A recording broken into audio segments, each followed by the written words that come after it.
জানার জন্য ওয়াজ না। অনেক কিছু তো আপনারা বয়ান তো জানেন, মিথ্যা বলা হারাম না হালাল? গালি দেওয়া, কারো হক নষ্ট করা, গীবত করা, শিকায়ত করা, মা বাবার সাথে বেয়াদবি হারাম, ডাকাতি চুরি হারাম, মদ পান করা হারাম, কারো উপরে জুলুম করা, সবই তো জানেন।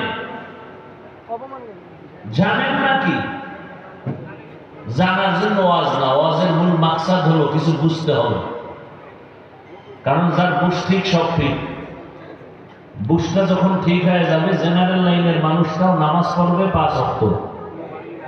আর বুঝ যদি ঠিক না হয়, তো আমি হুজুর হইলো মহিলাদের সাথে বেপর্দায় চলবো আর তাবিজ লাগবো। কথা বলেন না কেন? বুঝের সমস্যা।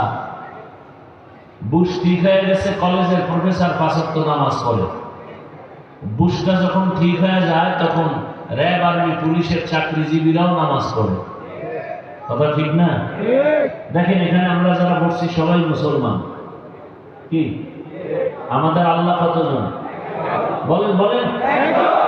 নবী না 2 জন? আপনার আমার আল্লাহ আলাদা না এক?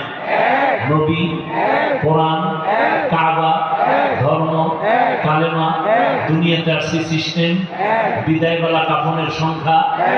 আমি হাফিজুর রহমানের সম্মানে একটা কাফন বাড়ানো হবে, রিক্সা ড্রাইভার গরিব হওয়ার কারণে একটা কাফন কমানো হবে, আমাকেও 3 কাফন, মহিলাদের 5 কাফন। কে ধনী কে গরিব কোনো ভেদাভেদ নাই।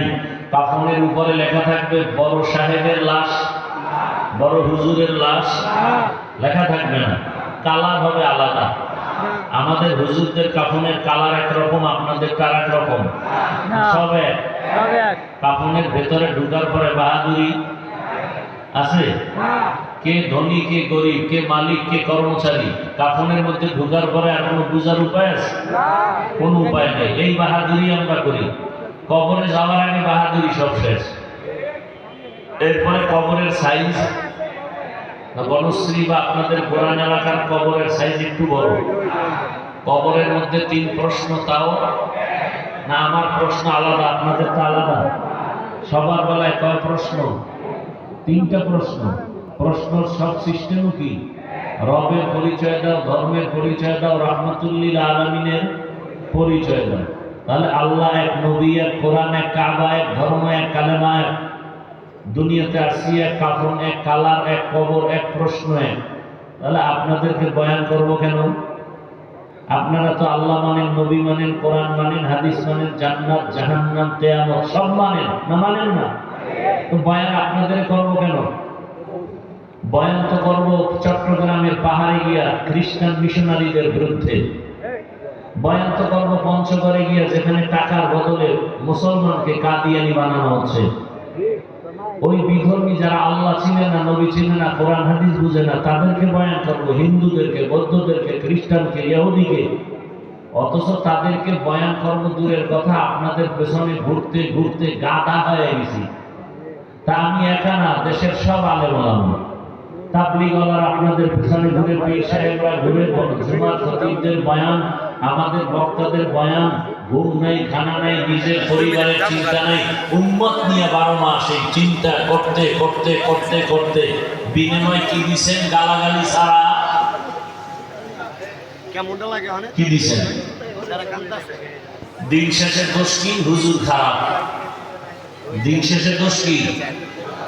কথা, সত্য কথা মানেন আর না মানেন স্বীকার করবেন, ভুল হলে ধরায় দেবেন, তবে বেয়াদবি করবেন না, সাবধান। আমরা বুঝে শুনেই শেয়ার করছি, খুব সাবধান। টুপি মাথায় দেওয়ার আগে বুঝছি এই টুপির কারণে এরপরে আসছি। এই মাদ্রাসায় পড়লে সরকারি সার্টিফিকেট নাই, না খাইয়া ভিক্ষার ঝুলি নিয়ে ঘুরতে হবে।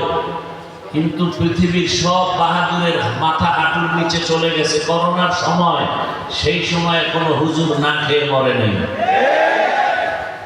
এগুলো বুঝে শুনে আসছি। অতএব কোরআন হাদিস পড়তে পড়তে পড়তে পড়তে 16-20 বছর ডাউলের পানি আটার রুটি খাইয়া এরপরে কষ্ট করে করে এলেম শিখছি। কোরআনের অক্ষর কি, ব্যাখ্যা কি, তাফসীর কি, বালাগাত কি, ফাসাহাত কি, গ্রামার কি, কোরআনের ফতোয়া কি, মাসালা কি, সব বুঝি। কোরআনের মধ্যে কোন বিষয় বয়ান আছে, কোন বিষয় নাই, সব বুঝি। অতএব আমাকে জ্ঞান দিতে আসবেন না, আমাকে জ্ঞান দিতে হলে আমাদের থেকে বেশি জ্ঞান নিয়ে এরপরে আসতে হবে। বেদুরি করবেন না, সাবধান। নামাজ পড়েন না, ভিন্ন জিনিস। নামাজ পছন্দ করেন না, ভিন্ন জিনিস। নামাজ যে পড়ে না তার সাথে দ্বন্দ্ব নাই, তাকে বুঝাবো। যে নামাজ পছন্দ করে না তার সাথে কোনো আপোষ নেই। কথা বুঝে নেই। নামাজ পড়ে না আর নামাজ পছন্দ করে না, দুইজন এক। একজন মুমিন আর একজন তাজা বেঈমান। দাড়ি রাখেন না, কোনো দ্বন্দ্ব নেই, দাড়ির বিরোধিতা করলে ছাড় নেই। পর্দা করেন না, কোনো দ্বন্দ্ব নাই, পর্দার বিধানের উল্টা বললে কোনো ছাড় নাই। আমি এদেশের বৈধ নাগরিক এবং আমি এই দেশের যত ভালো মানুষ তার মধ্যে আমি একজন ভালো নাগরিক। কথা বলেন। আমি সরকারের উপকার করি, দেশের উপকার করি, উম্মতের উপকার করি। কোনো ক্ষতি আমাদের দ্বারা হয় না। সরকারকে আমরা বছরে বছরে সকল তাবলীগের খেদমতের মাধ্যমে, পীর মাশায়েখের খেদমতের মাধ্যমে, আমাদের উলামায়ে কেরাম দেওবন্দীদের মাধ্যমে, র‍্যাবে যা পারে নাই, সরকার যা পারে নাই, আপনি যা পারেন। কিন্তু উলামায়ে কেরামের সুহবতে বহু চোর নামাজি হয়ে গেছে, বহু ডাকাত নামাজি হয়ে গেছে, বহু হারামখোর হালালখোর হয়ে গেছে। ক্ষতি করছি?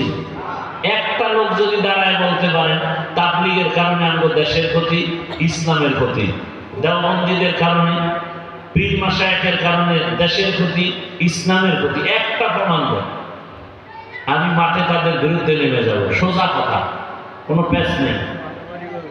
অতএব যারা চোর, ডাকাত, দুর্নীতিবাজ, বেনামাজি, আল্লাহ মানে না, নবী মানে না, দেশের আইন মানে না, মানুষের সাথে মানবতা রক্ষা করে না, জুলুম করে, কর্মচারীর বেতন মেরে খায়, স্ত্রীর হক আদায় করে না, ভাইয়ের হক আদায় করে না, বোনের হক আদায় করে না, দেশের হক আদায় করে না, প্রতিবেশীর হক আদায় করে না, বড়দেরকে শ্রদ্ধা করে না, ছোটদেরকে মায়া করে না, এরা পদে পদে অপরাধ করার কারণে তাদের সামনে আমরা পিওর মানুষ, ভালো মানুষ, বৈধ মানুষ, আমরা এদেশে কথা বলার যে অধিকার পাবো, অপরাধী সে অধিকার পাবে না। আল্লাহ বুঝার তৌফিক দান করেন। তো উলামায়ে কেরাম এই জাতির চূড়ান্ত বন্ধু, নিঃস্বার্থ বন্ধু, আর বাকি সব স্বার্থপর। বাকি সব কেমন স্বার্থপর? আমার বাংলাদেশে তাকায় দেখলাম এই ছোট বয়সে বহু স্বার্থপর স্বার্থের আঘাতে মা বাবাকে হত্যা করেছে। আপনারা শুনেননি? ঢাকার মধ্যে বাড্ডা থানা লাশ দাফনের চিন্তাও করেন। এমন সন্তানের বাপ দাবি করে লাভ কি, আর এমন কুলাঙ্গার সন্তান জন্ম দিয়ে লাভ কি? আল্লাহ হেদায়েত দান করুন। উলামায়ে কেরামের ইজ্জত বাড়লে জাতির ইজ্জত বাড়বে। আচ্ছা, আমাকে একটু সহজে বলবেন, আমি তো আয়াত হাদিসের তর্জমা বলে ফেলেছি, এবার ব্যাখ্যা শোনাবো। ভূমিকায় দিয়ে একটা কথা বলতেই হবে। আমরা যে ইসলামটা মানি, আমরা যে কোরআন মানি, আমাদের ইসলাম, আমাদের কোরআনটা কি পরিপূর্ণ, স্বয়ংসম্পূর্ণ, পারফেক্ট, নাকি অপূর্ণাঙ্গ একটা ইসলাম? তার মিলেন না, বুঝে শুনে বলে পরিপূর্ণ। আর খোলামেলা বলি, আমাদের ইসলাম এবং কোরআনে মানুষের জীবনের সব বিষয়ের সমাধান কি আছে? পরিপূর্ণ না অর্ধেক? আচ্ছা, আরেকটু বলি, কোন বিধর্মী আপনাকে জিজ্ঞাসা করলো, মুসলমান ভাই আপনাদের ইসলামটা কেমন, আপনাদের কোরআন কেমন, আপনি কি বলবেন? মোটামুটি ভালো না শ্রেষ্ঠ? যার কোনো তুলনা নাই। আচ্ছা, বলবে তো আপনাদের ইসলাম কোরআনটা কেমন শ্রেষ্ঠ? ব্যক্তি জীবনের সমস্যার সমাধান আছে? আপনি কি বলবেন? অল্প আছে না পূর্ণাঙ্গ? আপনাকে প্রশ্ন করবে, সংসার পরিচালনায় পরিবারের সমস্যার সমাধান ইসলামে আছে? আছে। সমাজের সমস্যার সমাধান আছে। তবে বলতে বলতে বলতে বলতে একদিক দিয়ে বলতে হবে যে রাষ্ট্রের ব্যাপারে আপনি ইসলাম আর কোরআন একটু দুর্বল। এবার একটু আওয়াজ কমে গেছে না? কি আমাদের ইসলামটা কোরআন রাষ্ট্রের ব্যাপারে একটু দুর্বলতা তো আছে।